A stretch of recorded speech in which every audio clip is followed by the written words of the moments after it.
राम राम जय राजा। जय श्री राम, जय बजरंगबली, जय बाबा नीम करौली।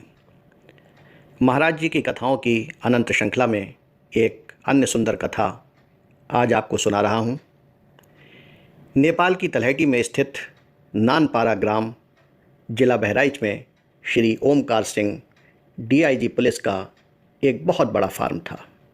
एक बार मक्का की फसल कटकर खलिहान में पड़ी थी, तभी अचानक चारों ओर घनघोर घटा छा गई और उसके बाद थोड़ी बूंदाबांदी शुरू हो गई।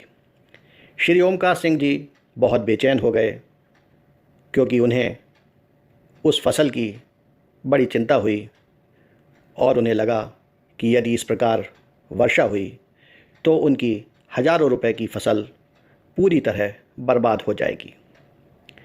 जब कभी भी कोई ऐसी संकट की स्थिति उनके जीवन में आती थी और उन्हें ऐसा लगता था कि यह कार्य उनकी सामर्थ्य से बाहर है, तो वे सदा महाराज जी को याद करते थे और उनका स्मरण करते थे। और ओमकार सिंह जी का सदैव यह अनुभव था कि जब भी कभी उन्होंने बाबा को याद किया, बाबा की अलौकिक शक्ति ने हर संकट से उनकी हमेशा रक्षा की। अब जब बारिश में तेज़ी आने लगी तो ओमकार सिंह जी घबरा गए और बाबा को याद करने लगे, लेकिन स्थिति में फिर भी कोई सुधार आता दिखाई नहीं दिया। तो एकाएक वह परेशान हो गए और उनका धैर्य जवाब देने लगा। वह हतोत्साहित हो गए और बाबा के प्रति अपनी उदासीनता का प्रदर्शन करते हुए रोष में कहने लगे, ले जा, सब ले जा। इसके बाद तुरंत आश्चर्यजनक चमत्कार हुआ। उनके खलिहान के पास में पानी बरसना बंद हो गया, जबकि शेष गांव में चारों ओर घनघोर वर्षा होती रही। इस घटना के बहुत समय बाद जब एक दिन श्री ओमकार सिंह जी के परम मित्र और बाबा के अनन्य भक्त श्री केहर सिंह ने श्री सूरज नारायण मेहरोत्रा के घर पर विराजमान महाराज जी से इस घटना का जिक्र किया और उनका ध्यान इस घटना की ओर आकर्षित किया और उनसे कहा कि महाराज जी, आपने ओमकार सिंह जी की फसल को नष्ट होने से बचा लिया। तो बाबा एक बालक की भांति बड़े दैन्य भाव से बोले, हम क्या करते।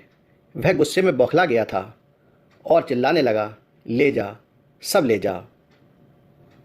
हमें उसकी रक्षा करनी पड़ी, उसकी बात माननी पड़ी।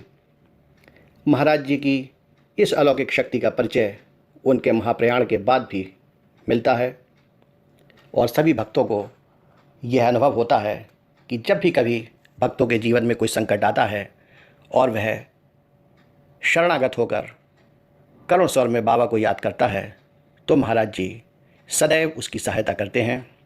महाराज जी की कृपा हमारे और आपके जीवन में सदा सर्वदा बनी रहे और उनके चरणों में हम सभी की भक्ति निरंतर प्रगाढ़ होती रहे, ऐसी मेरी महाराज जी से विनम्र प्रार्थना है, कामना है। मित्रों, यदि आपको यह कथा अच्छी लगी हो